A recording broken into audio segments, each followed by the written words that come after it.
Well, see, that's the key. That's the real key is understanding the companies that are here, but then understanding how to build real access to those companies for the school district. Schools do things a certain way. Businesses do things a certain way. You're the translator between the schools and the businesses because they speak different languages. I wish everyone knew the type of commitment that you have and the things that you've done to make sure that people have opportunity here. This episode is brought to you by Texas Mutual Insurance Company, the state's leading provider of workers' compensation insurance. Since 1991, Texas Mutual has been helping employers prevent workplace accidents. To learn more about how Texas Mutual provides a competitively priced source of workers' comp insurance for Texas employers, visit www.texasmutual.com.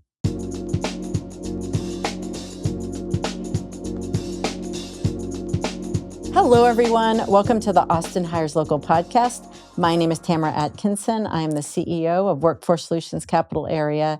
And on our podcast, we have on-the-record conversations with leaders from across our community who are going to share with us what they think about workforce development, economic development, and education. And today you are in for a real treat. We have with us my friend, Travis County Commissioner from Precinct One, Jeff Travillion. Good to see you. Nice to see you too, Commissioner. Commissioner, I'm hoping in our conversation today we can touch on a number of workforce development and education topics.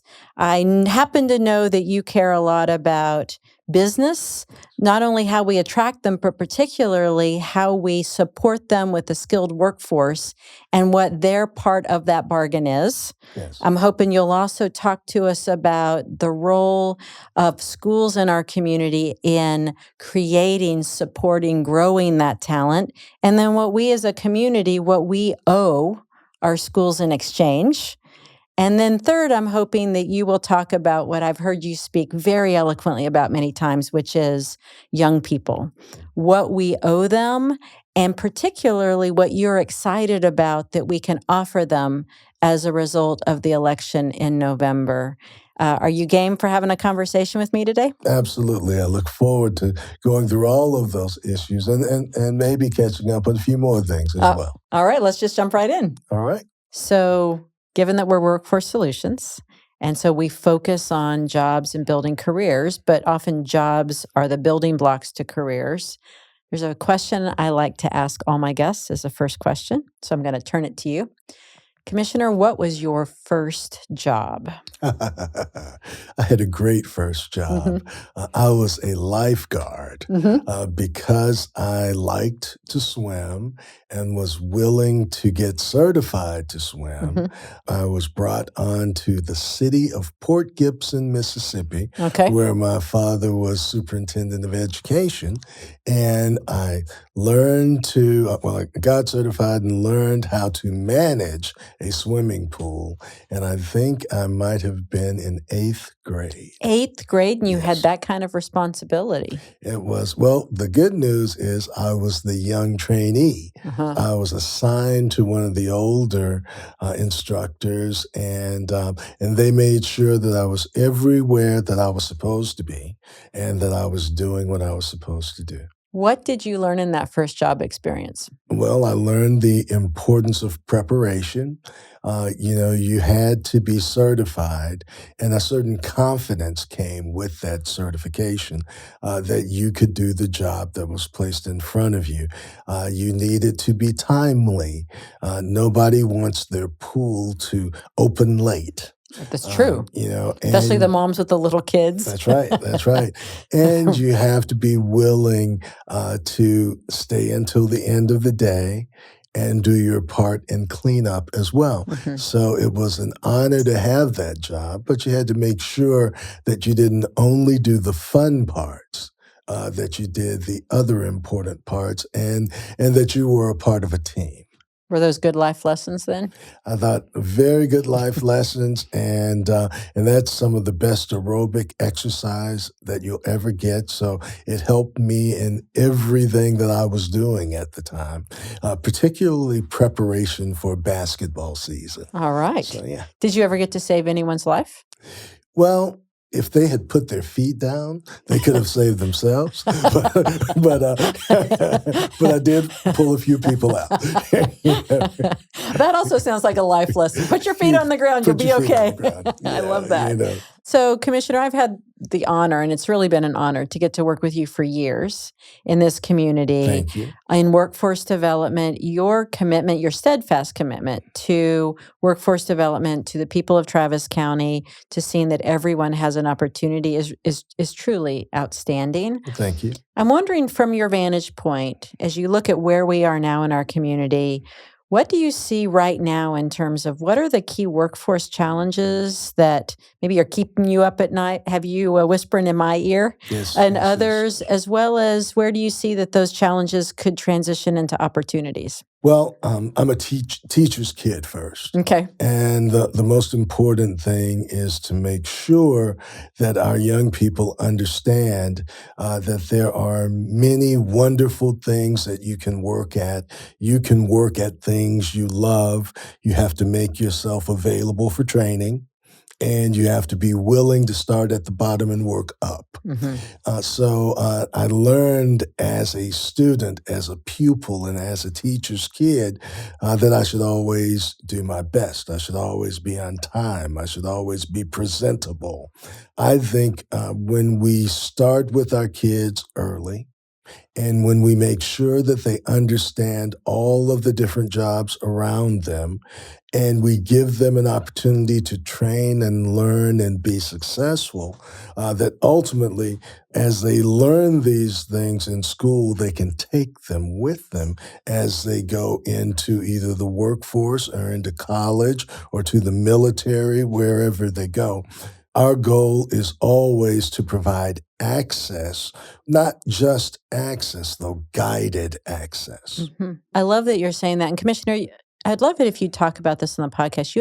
You and I have had several conversations over the years about the GI Bill or a promise to our community and there being a give and take in that. Yes. Can you talk a little bit more about that through the lens of workforce development, even youth development? Yes. What would you love to see us do in Travis County as it relates to helping young people, helping workers understand their responsibility, but also what we in turn are willing to do in exchange? So when you look at the GI Bill, it was a contract between a person who went into the Army and the Army itself. The Army promised that they would train you for a job that was needed in the economy. They would give you dollars for training at college after you left the military, and they would give you a mechanism to save money and even buy a house. So the idea is that it is a great federal program, a great national program. How do we localize that? How do we tell a student that is a real good student in math or a real good student in technology? And we have, as a government, encouraged companies to come here through tax abatements. Samsung, Tesla, Apple.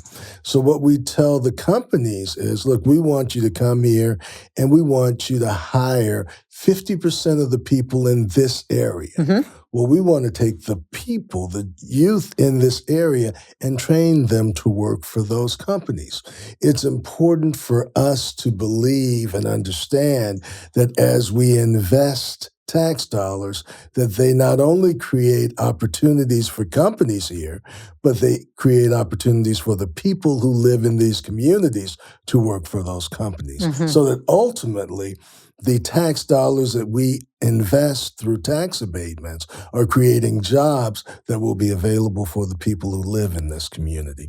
So it's important for us then, when we talk to school districts, to talk about childcare, to talk about after-school programs, to talk about summer internships, to talk about teacher externships. It is important that every dollar that we invest brings value to the community that we serve. You have a long tenure in public service, and you know, Only 40 years. okay. So you're still a baby in the industry.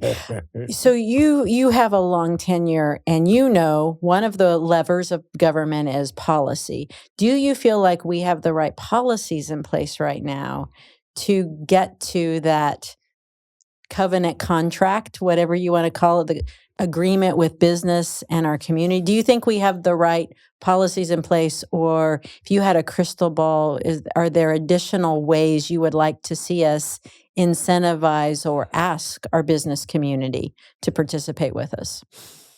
When we talk about public policy and when we talk about work in the public space, we have to talk about partnerships as well.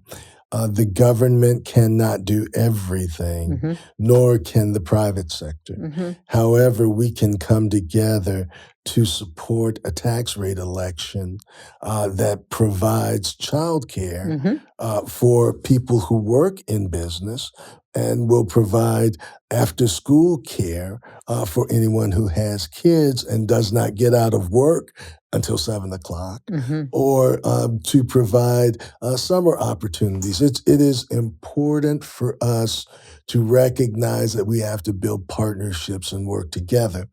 Now, that begs the question, does local government align well with state government? Does state government align well with federal government?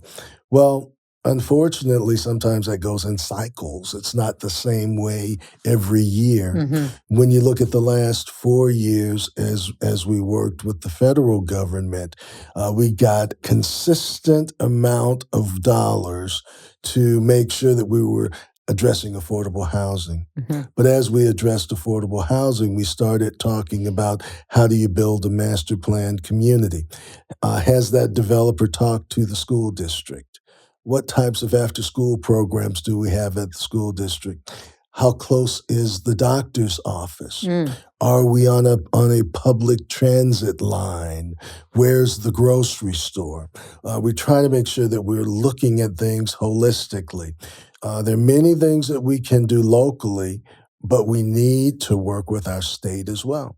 We need to work with our federal government as well. It makes it easier. There are times when we don't have a great relationship and we can do some things on our own, but it works best when we are all looking at our entire community and figuring out how everybody can thrive in that area rather than just people that I know.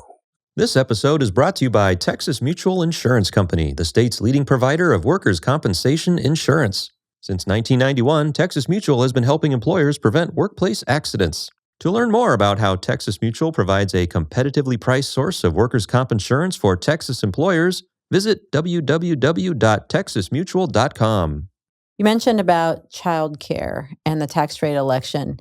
But I happen to know from conversations with you and, of course, working with your team and others in the community that the tax rate election wasn't just about childcare. It includes services for other young people as well, particularly young people engaged in out-of-school time. And you were a leading advocate in ensuring that that population, the young person population, was also included. Can you talk a little bit about why? Why was that so important to you? And what do you hope for? What do you expect to see out of that initiative now that it's been passed? Well, I believe that it was necessary to look on not only at early child care, but after school programs and job preparation programs.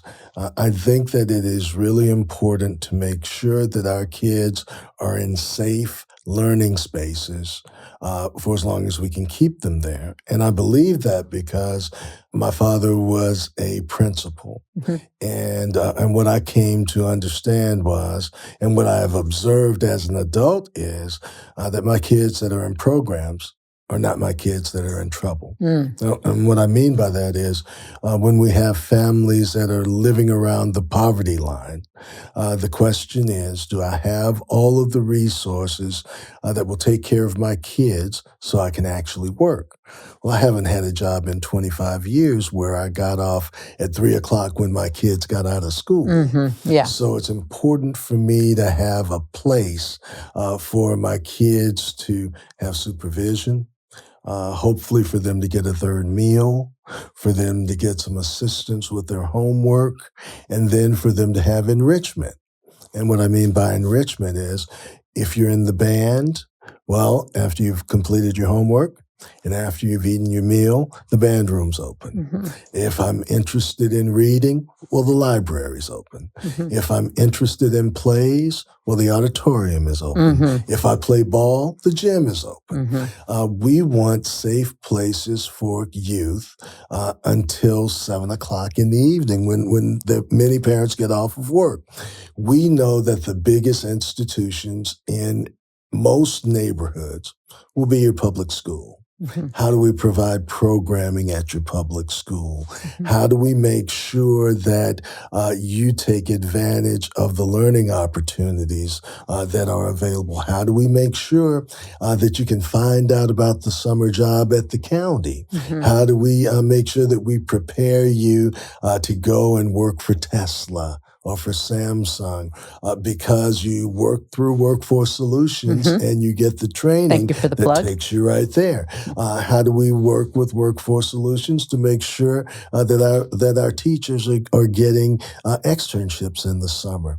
It's important that we build an ecosystem. It's important that we not just have transactions, but we tell a child, if you come here, if you work hard, if you keep your nose clean, you'll have an opportunity to work for one of these 50 Fortune 500 companies that we have brought into this market, and that you have a real opportunity because we have got each of these industries talking together. We have got our Workforce Solutions team working with our county team, working with our ISDs to make sure that we're doing the things that we need to do to build partnerships and connect the dots. What is the upper age threshold for young people in out of school time? So we expect our resources to be used from 0 to 18. To 18. Yes. So I had an opportunity right before the holidays to speak with a leader in the Manor School District who, when asked what young people in Manor School District, for example, really needed, he said they need access to employers and work experience. Like they need to, it is exactly what you said. So my question to you is, do you hope or do you know if the TRE would allow for funding to help connect young people with some of those work experiences, including facilitating that connection with those employers? Our expectation is that it will. Okay. What we want to do and what we have done, what Workforce Solutions has been willing to do every time we've asked is to go to ISDs, is to go to churches, is to go to community institutions and talk about the services that are available. Many times what we find is students just don't know. They've never been to your website. Their counselors are not as engaged as they might be. So what we want to do is make sure that we're talking to the Chamber of Commerce. We go every time they invite us. That we're talking to the Educational Foundation. That we are talking to the superintendent and whomever he designates to make sure that they are aware of the dollars that we're investing and the places where we're investing them. You'll often hear me talk about an asset map. And that is, going into an area and knowing all of the institutions in a zip code area, who is doing what at what level of success. Is this zip code area similar to another one where an effective program is operating? We have worked. It used to be with the Austin Project. Now it's Austin Voices. We are trying to make sure that we identify all of the assets in the community, and we make sure that people know how to get to the resources that they need and the people who are providing those resources for them. So I mentioned before that you have a long, esteemed career in public service. As you think back over your career, are there any big challenges that you tried to tackle that you feel like you haven't yet been able to tackle that you really would love to see our community solve? What you find when you do civil rights work, what you find when you work in the public space is that things are cyclical. You look at Brown versus the Board of Education, and you think that, well, certainly the problem with segregated schools was solved. But you also have to recognize that it is not just the school, it is where people were allowed to live in different generations. There was a time where you could only live, if you were African American, between 7th Street, East Avenue, which is now 35, 19th Street, which is now MLK, out to Weberville Road. That was the place that was designated for you. Now you ask, what was the infrastructure like there? What were the roads like? What was the water system like? What was the school system like? There was a time when Elsie Anderson was one of the best run institutions in the community. Whatever resources that it was given, they were certainly not equal, but they built a system that they could be proud of. Well, when you look at the way schools have been invested in since the 50s, you understand that there are challenges. Even though you had a good school with Elsie Anderson, it still didn't produce all of the excellence that it could have produced. It produced excellent business owners. It produced principals like Charles Aikens. It produced, coaches. It produced even a Secretary of the Treasury from right there in East Austin and then Houston Tillotson. But now what you've seen over the last 25 years is an underfunding of the public education system, and it has harmed people who live around the poverty line. So it's important for us to understand the challenges that we have, build an ecosystem that will deliver success, but understand that just because you're successful today does not guarantee that you will always be funded properly and be successful tomorrow, or you'll need a different set of resources, or you'll need a different set of professionals. We have to make sure that we are producing the people and the access that is necessary for success, and sometimes in a hostile environment. And many times when we talk about a deep Southern environment, they're often hostile to young women, to minorities, and to poor people. And we have to make sure that we are augmenting the resources that they need to have access to, but they haven't been given access to. I don't hear a lot of leaders these days speaking in the way that you're speaking, so thank you for sharing that. So you talked about things being cyclical. Our economy is in a state right now where it's strong, but that doesn't mean that there aren't challenges in making sure that people in our community have access to skill building that can lead them to those opportunities. So what do you see as workforce trends on the horizon that you would really like to call out for us in the community who are working in this space of employment, education preparation? What would you like? What do you think we should be focused on? And how might Travis County be part of that as we look to this coming year? Well, I think that it is important to say that this is a very strong economy. when you think about Texas, not only is it one of the stronger economies in the country, but we would be the 8th largest economy in the world. So I think it's really important to recognize, and you almost have to think about it like a sports team. You do everything that you can to recruit the right companies, to recruit the right people, and everybody is in place and they like it here. The only way they're going to want to stay here is if we stock them well. And when I say stock them well, I mean when we bring companies that need skill sets, then we've got to make sure that we're producing these skill sets in our schools. When we brought a Tesla in, when we brought a Samsung in, we told them we want 50% of the people who work here to be from Travis County. So it's important for us then to make sure that the caliber of students that we are preparing that come out of not only the Austin Independent School District, but the Round Rock Independent School District, but the Pflugerville Independent School District, Del Valley Independent School District, Manor, Elgin, all of those. We have to make sure that we are giving students the experiences that they need to seamlessly go into those workspaces.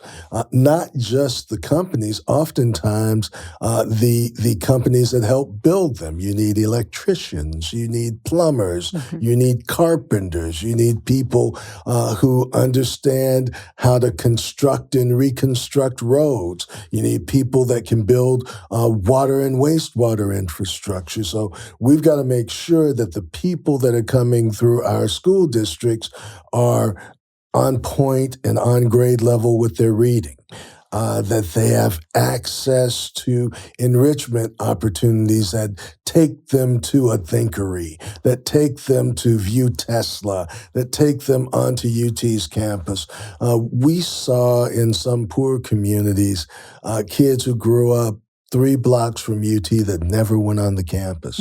We've got to change that type of behavior. But we change that by making sure that school districts have resources and that we encourage school districts to interact with the institutions of higher education, with our major employers, with our local workforce board.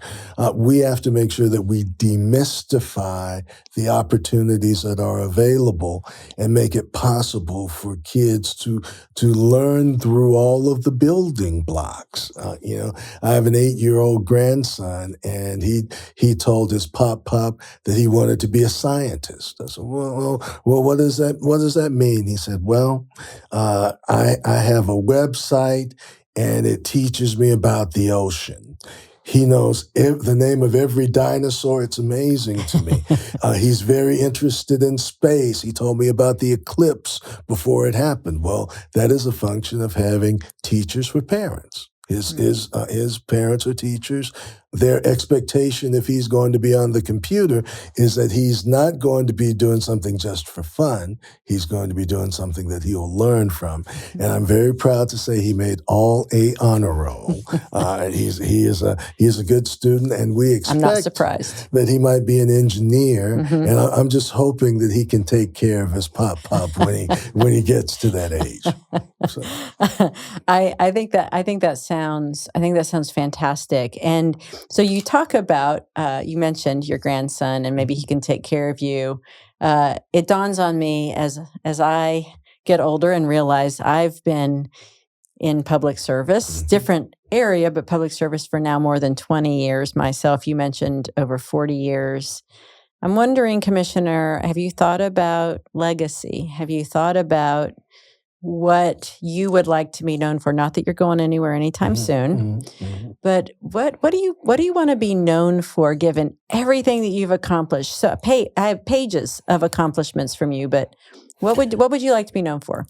So when you think about it, you want the people who you care most about and who care the most about you to know that you would fight for what you believe in, to know that if you believe in public education, that you spend time in public schools trying to make sure that everything that is needed on campuses is provided on campuses.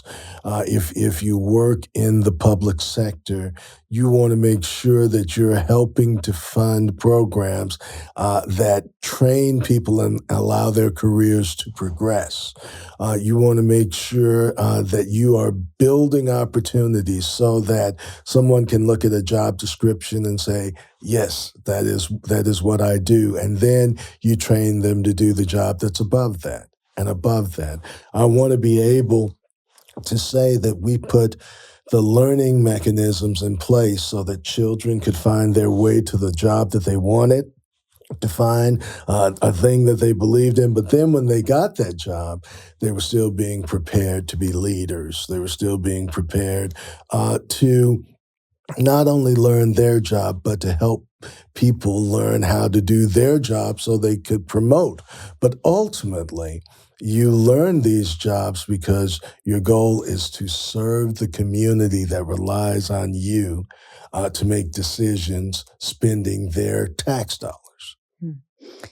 I love that. Thank you. And I can say to anyone watching this podcast that you are as authentic and consistent on the record as you are when it's just you and me talking. Your commitment to young people and doing what you say you're going to do is throughout, permeates everything that you do and that you are. So thank you for everything you do in this community. We are lucky to have you, and I'm lucky to call you a friend, Commissioner. Thank you. Thank you. You're very kind, and I just appreciate the work that you do. That you care about what you're doing. That you bring in a professional team. That you're always grooming and training. That there's not a community that you won't go into to make sure that people have access. It means so much, and I wish everyone knew the type of commitment that you have and the things that you've done to make sure that people have opportunity here, because a lot of people define who they are by what they do. Thank you. Thank you, Commissioner. We're a good team. Love working with you. Thanks for listening to Austin Hires Local, powered by Workforce Solutions Capital Area. To learn more about what you heard today, or to see what Workforce Solutions Capital Area can do for you, visit WFSCapitalArea.com. To stay updated on new episodes, subscribe to Austin Hires Local on your podcast app of choice. Until next time.